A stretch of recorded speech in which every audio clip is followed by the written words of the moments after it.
पन्ना में सीडब्ल्यूसी यानी Congress working committee की बैठक समाप्त हो गई है।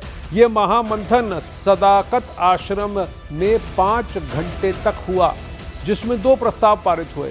एक राजनीतिक प्रस्ताव और दूसरा बिहार चुनाव को लेकर प्रस्ताव पारित हुआ है। इस बैठक में शामिल होने के लिए कांग्रेस के बड़े नेता पहुंचे थे। राहुल गांधी, मल्लिकार्जुन खड़गे, सिद्धरामैया, केसी वेणुगोपाल, डीके शिव कुमार जैसे टॉप के नेता बैठक में शामिल हुए थे। आज इस सब के परिपेक्ष में जो कांग्रेस की कार्य समिति की बैठक हुई, उसमें 2 प्रस्ताव पारित किए गए। एक राजनीतिक प्रस्ताव और दूसरा बिहार के वोटर्स के नाम पे अपील। अब वहीं कांग्रेस ने वर्किंग कमेटी की बैठक में वोट चोरी के आरोप पर बहुत बड़ा फैसला लिया है। कांग्रेस महासचिव केसी वेणुगोपाल और जयराम रमेश ने कहा है कि कांग्रेस पूरे देश में वोट चोरी गद्दी छोड़ कार्यक्रम करेगी। इसी मुद्दे पर 15 सितंबर से 15 अक्टूबर तक राज्य स्तरीय रैली भी कांग्रेस करेगी। इसके साथ ही कांग्रेस पूरे देश में हस्ताक्षर अभियान चलाएगी और 5 करोड़ लोगों के हस्ताक्षर के बाद चुनाव आयोग को दस्तावेज सौंपेगी और जवाब मांगेगी।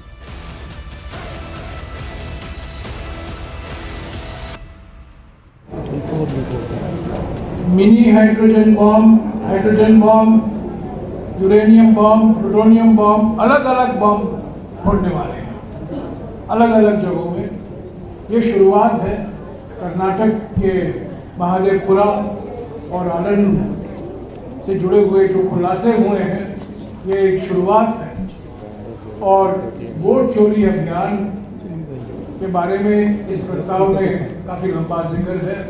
और जो अभी हमारे जो प्रभारी संगठन ने आपको बताया है कि 15 सितंबर से लेकर 15 अक्टूबर तक 5 करोड़ हस्ताक्षर का अभियान निकाला जाएगा और ये 5 करोड़ सिग्नेचर हस्ताक्षर इलेक्शन कमीशन को सौंपे जाएंगे। अब वहीं बिहार में हुई सीडब्ल्यूसी की बैठक में कांग्रेस अध्यक्ष मल्लिकार्जुन खड़गे ने चुनाव आयोग की निष्पक्षता पर प्रश्न उठाए और एसआईआर के जरिए देश भर में वोट काटने की साजिश बताया। चुनाव आयोग की निष्पक्षता और पारदर्शिता पर ही भयंकर सवाल उठ रहे हैं। विभिन्न राज्यों में खुलासे हुए हैं। ईसी उन सवालों के जवाब देने के बजाय हमें वो खुद एफिडेविट मांग रहे हैं और हमसे सबूत पूछ रहे हैं। जो ईसी काम करना चाहिए वो छोड़कर हमसे ही वो एफिडेविट की बात कर रहे हैं। बिहार की तर्ज पर अब देश भर में लाखों लोगों के वोट काटने की साजिश रची जा रही है। नीतीश कुमार को भाजपा ने मानसिक रूप से सेवानिवृत्त कर दिया है। भाजपा अब उन्हें बोझ मानने लगी है और बिहार की 80% आबादी ओबीसी, ईबीसी, एससी, एसटी वर्गों से है।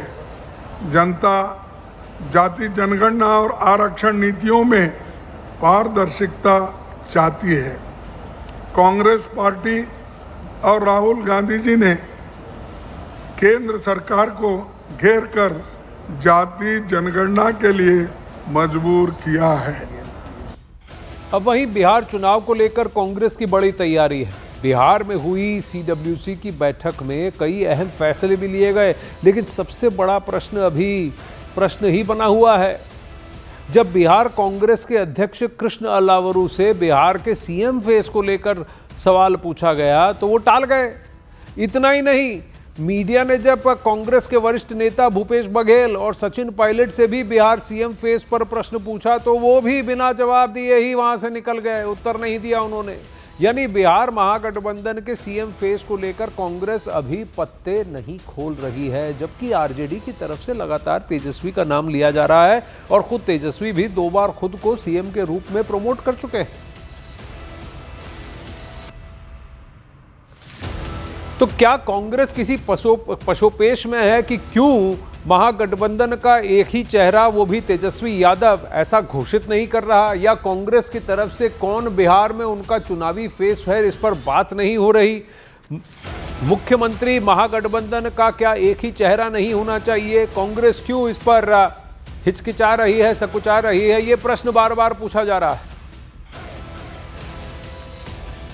अब वहीं बीजेपी प्रवक्ता शहजाद पूनावाला ने कांग्रेस सीडब्ल्यूसी की बैठक को लेकर निशाना साधा है और उसके नाम बदलने की बात भी कही। बिहार में कांग्रेस पार्टी की सीडब्ल्यूसी मीटिंग चल रही है, सीडब्ल्यूसी, पर आज के बाद कांग्रेस पार्टी को इसका नाम सीडब्ल्यूसी से बदलकर बीवीसी कर देना चाहिए। यह सीडब्ल्यूसी नहीं है, ये बीवीसी भारत विरोधी कमेटी है। अब वहीं बिहार विधानसभा चुनाव से पहले सियासी हलचल भी तेज है। एआईएमआईएम के प्रमुख असदुद्दीन ओवैसी ने खुलकर कह दिया कि उन्होंने तेजस्वी यादव से 6 सीटों की मांग की है। ओवैसी ने यह भी साफ कर दिया कि सीट देना या ना देना अब तेजस्वी का फैसला होगा। एआईएमआईएम आरजेडी के साथ गठबंधन करना चाहती है। 2020 के चुनाव में एआईएमआईएम को 5 सीटों पर जीत मिली थी, जिससे पार्टी को सीमांचल इलाकों में मजबूती मिली थी। न्यूज़ 18 इंडिया से ओवैसी की एक्सक्लूसिव बातचीत सुनिए। सीमांचल में 4 दिन की यात्रा पर निकले हैं असदुद्दीन ओवैसी। मैं पहले भीड़ दिखा दूं, उनके लिए उनकी लोकप्रियता दिखा दूं सीमांचल में, उसके बाद मैं बातचीत करती हूँ। देखिए, पेड़ पर चढ़े हुए वो बच्चे, ये तमाम लोग, खुद असदुद्दीन ओवैसी साहब हमारे साथ हैं। सर, मैं अभी आप ही की स्पीच सुन रही थी, कह रहे थे कि खत लिखा था लेकिन जवाब नहीं आया, हमने तो 6 सीटें मांगी थी। अब देखिए, जो चीज़ जनता में बात को लाना था, अख्तर ईमान साहब ने उसको जनता में ला लिया है। हम अपने ताकत के एक व्यू पॉइंट से, क्योंकि अक्सर जो सेकुलर जहन रखने वाले लोग हैं वो बार बार अख्तर ईमान साहब से हमसे कहते हैं आप कोशिश क्यों नहीं करते, आप अलायंस करना नहीं चाह रहे। हम उनको समझाए कि हम तैयार हैं, तो अब उन्होंने कहा कि नहीं, आप इस तरह करिए। उन्होंने आकर अख्तर साहब से मिला, हमने कहा ठीक है, आपकी बात को हम सुन लेते हैं। हमने ये भी कोशिश कर ली। आप देखिए, ये उनके ऊपर है, मगर हम तो पूरी ताकत के साथ सीमांचल में लड़ेंगे, बिहार के मुख्तलिफ इलाकों में इलेक्शन लड़ेंगे। लेकिन क्या आपको लग रहा है कि आप लोग तो अपनी तरफ से पहल भी कर रहे हैं, जबकि आप ही सबसे ज्यादा सीटें पाए थे पिछले चुनाव में, फिर भी इन लोगों का क्या गुरूर है या क्या है जो ये लोग नहीं कर रहे? बिल्कुल, अगर वो इसको देखिए, लेटर में 6 सीट लिखे अख्तर ईमान साहब, आपने 6 सीट मांगी, और हमने कहा कि मंत्री भी मत दीजिए अगर आप सत्ता में आते हैं, एक डेवलपमेंट काउंसिल बनाइए जो भारत के संविधान में उसका प्रोविजन है। अब नहीं करते हैं तो ये जनता देख रही है कि वो ये नहीं चाहते कि जहां पर हर समुदाय की एक सियासी लीडरशिप है, वहां पर बिहार में और ख़ास तौर से सीमांचल में मुस्लिम अक़लियत की कोई पॉलिटिकल लीडरशिप उभरे। लेकिन आपने बड़ा दिल दिखाया, जिन्होंने आपके 4 विधायकों को ले लिया, आप उन्हीं को फिर भी खत लिख रहे हैं। ये तो सब बिहार की जनता देख रही है ना, ये सब देख रही है कि कौन बीजेपी को रोकना चाह रहा है और कौन सिर्फ वही अपनी। आपको बी पार्टी कहते रहते हैं। हमको उसकी परवाह नहीं है, हम हर इल्जाम ले सकते हैं, हमको कोई परवाह नहीं है, मगर जनता तो देख रही है।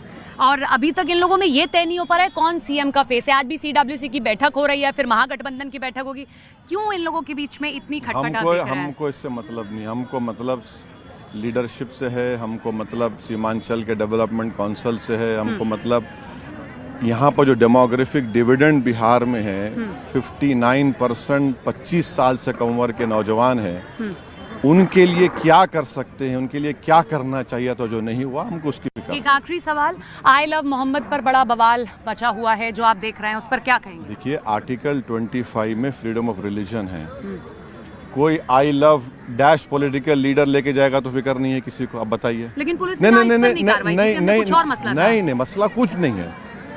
वहाँ के सरकार ने, एडीजीपी साहब ने या कोई पुलिस के कहा कि हम नए पोस्टर्स को बर्दाश्त नहीं करेंगे। नया पोस्टर कहाँ है? देखिए, हम उनको भी और आपके ज़रिए से आपके देखने वालों को बताना चाह रहे हैं कि मैं मुसलमान उस वक्त तक नहीं जब तक कि मैं प्रॉफिट मोहम्मद को अल्लाह का आखिरी नबी नहीं मानता। उन्होंने मुझे बताया कि अल्लाह है, इसकी इबादत करो। उन्होंने मुझसे कहा कि आप मुझे सबसे ज़्यादा चाहिए अपनी औलाद से, दुनिया की दौलत से बढ़कर। तो हमारे लिए सब कुछ